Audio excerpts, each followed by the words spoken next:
Hello everyone, so तपाईँहरूलाई फेरि पनि स्वागत छ मेरो भ्लगमा। सो म चाहिँ बानाहाटको केलाबडी बजारमा एउटा सानो एउटा होम बेकरी चलाउँछु द केक कर्नरको नाममा। सो आजको चाहिँ मलाई अर्डर आएको थियो सिकारीपाडाबाट।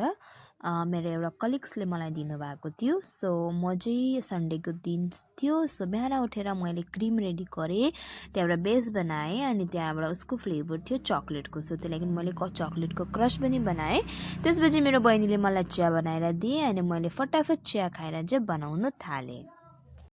सो यदि तपाईँहरू पनि अगर केलाबारीको आसपासको लोकेसनमा हुनुहुन्छ पनि, अगर तपाईँहरूलाई पनि केकको अर्डर चाहिएको छ भने तपाईँहरू मलाई इन्स्टाग्राम, फेसबुक, मेरो इन्स्टाग्रामको नाम हो द केक कर्नर अनि त्यसपछि मेरो फेसबुकमा छ सितारा थापाबाट तपाईँहरू मलाई डिएम गर्न सक्नुहुन्छ।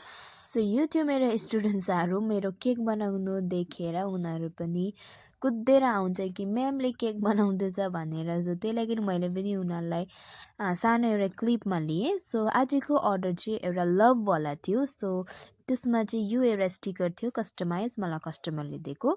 सो त्यो चाहिँ मैले अनि यो केक चाहिँ थियो 1/2 पाउन्डको। सो त्यही लागि स्टिकर चाहिँ अलिकति ठुलो भयो, but it's okay.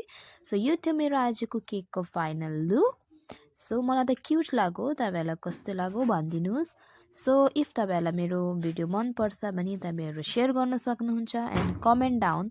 And if अगर तपाईँहरूलाई अर्डर गर्न छ भने पनि मलाई प्लिज एक दिन आगे मलाई या फिर त्यो दिनको अगाडि मलाई मेसेज गर्नु।